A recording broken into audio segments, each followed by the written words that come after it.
Magandang araw sa inyong lahat. Sa videong ito ay talakayin natin ang isang napakahalagang usapin para sa mga biyahero, estudyante, manggagawa o sinumang nagbabalak bumisita sa Schengen area. Ito ay ang bagong patakaran at ang mga konsekwensya ng overstaying simula Oktubre 2025. Bilang paunang impormasyon, ang Schengen area ay binubuo ng maraming bansang kasapi ng European Union at ilang non-EU na naka-associate na nag-aalis ng internal border checks sa pagitan nila. Para sa mga taong hindi mamamayan ng EU, yung Schengen, pinapayagan ang paglagi ng hanggang 70 araw sa loob ng bawat 180 araw. Kapag lumampas dito o overstay, may mga legal at practical na parusa. Noong 12 ng Oktubre 2025, magsisimula ring ipatupad ang Entry-Exit System, EES, isang digital at biometrikong sistema para masubaybayan ang pagpasok at paglabas ng mga non-EU nationals sa Schengen area. Sa pamamagitan ng sistemang ito, mawawala ang tradisyonal na stamp sa pasaporte.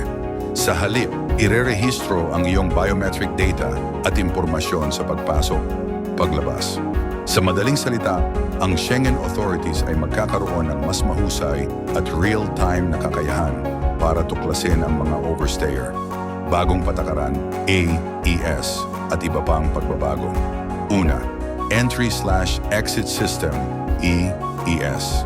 Magsisimula ang phased implementation nito noong 12 Oktubre 2025 at inaasahang magiging ganap ang aplikasyon sa lahat ng external border crossings pagsapit ng Abril 2026. Bawat pagpasok at paglabas ng non-EU traveler ay i-record. Pangalan, petsa ng kapanganakan, fingerprint, larawan, biometric data, pati na oras at lokasyon ng border crossing. Sa panahon ng transition phase, habang hindi pa ganap ang EES sa lahat ng puntos, maaaring magpatuloy ang stamping sa pasaporte bilang backup. Pangalawa, mas tumpak na pagtukoy ng overstayers dahil sa digital registry, mapapadali ang pagtukoy kung may lumampas sa 70 araw sa 100 at 80 araw na patakaran kahit kaunting araw lamang dahil agad makikita ang mismatch sa datos ng pagpasok at paglabas. Madadagdagan ang seguridad laban sa identity fraud, pagsasamantala sa visa waiver at irregular migration. Pangatlo, iba pang regulasyon at pagpapatupad sa mga bansa kahit may EES. Ang aktwal na parusa sa overstaying ay ipapasiya ng bawat Schengen member state batay sa kanilang pambansang batas. Ang mga kaso ng overstaying na may kasamang pagtatrabaho ng ilegal o paggawa ng kriminal na gawain ay pinalalakas ng mga parusa, mga konsekwensya ng overstaying. Kapag lumampas ka sa pinapayagang panahon ng pamamalagi sa Schengen, kahit isang araw lamang, maaari kang makaranas ng isa o kombinasyon ng mga sumusunod. Una, multa, fine. Maraming bansa ang nagpapataw ng multa kahit para sa isang araw ng overstay. Halaga ng multa ay nakadepende sa bansa at tagal ng overstaying. Pangalawa, deportasyon pagtatapon palabas ng bansa. Kapag nahuli ka, maaari kang obligahin umalis ng bansa o pati buong Schengen area.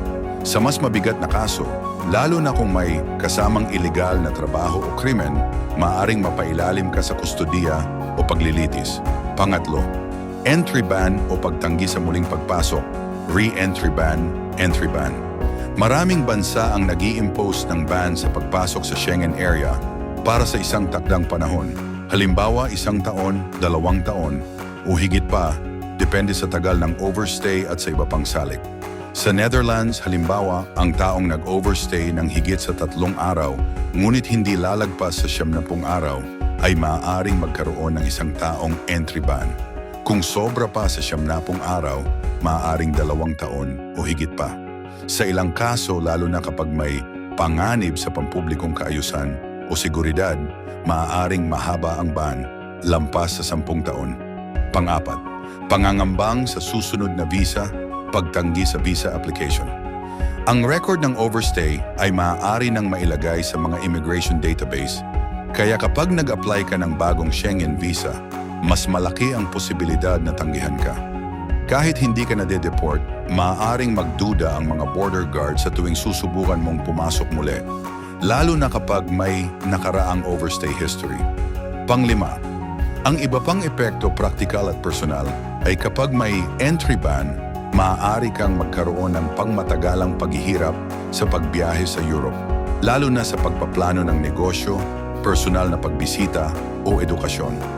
Maaaring mapasama ang pangalan mo sa mga Schengen Information Systems, SIS, o Immigration Alert Systems na magpapacomplicate sa iyong future travels. Buhay sa pagiging undocumented habang naghihintay ng deportation o paglabas ay maaaring maging stress, pagkawala ng trabaho, karapatan sa serbisyo at iba pa. Paano nangyayari ang overstay at paano ito maiiwasan? Halimbawa, si Maria ay isang turistang Filipino na pumasok sa Paris noong Enero 1, 2025. Maaari lamang siyang manatili hanggang Marso 31, 70 araw. Ngunit dahil sa pagkamali sa pag-compute o hindi na malayang lumagpas siya at umalis lamang noong Abril 5, overstay ng 5 araw. Dahil sa EES na naka-activate na, lalabas sa database ng border authorities ang discrepancy. Maaari siyang patawan ng multa, deportation, at entry ban, halimbawa 1 taon. Depende sa bansa kung saan siya huling lumabas o nahuli. Paano ito maiiwasan? Una, mahigpit na pag-track ng bilang ng araw na ginugugol mo sa Schengen area sa loob ng 180 araw na window, gumamit ng calendar o visa calculator. Pangalawa, bago pa man maubos ang 70 araw, subukang umalis o mag-shift sa non-Schengen country upang mag-reset ang iyong pananatili sa Schengen. Pangatlo, kung may matinding dahilan, halimbawa medical or emergency, maaring mag-apply ng extension sa visa sa host country, ngunit nakadepende ito sa lokal na regulasyon. Pang-apat, iwasan ang anumang ilegal na trabaho o aktibidad habang nasa tourist status. Panglima, bago magbiyahe muli sa Schengen, tingnang mabuti ang visa history at siguraduhin na wala ka sa immigration alerts sa sistema. Mahalagang tandaan na simula Oktubre 2025, sinimulan na ang EES, isang sistema na magpapalakas sa kakayahan ng Schengen states na tuklasin ang overstayers. Sa pamamagitan ng biometric data at digital tracking, mas mahirap nang makaligtas sa overstay kahit bahagya lang.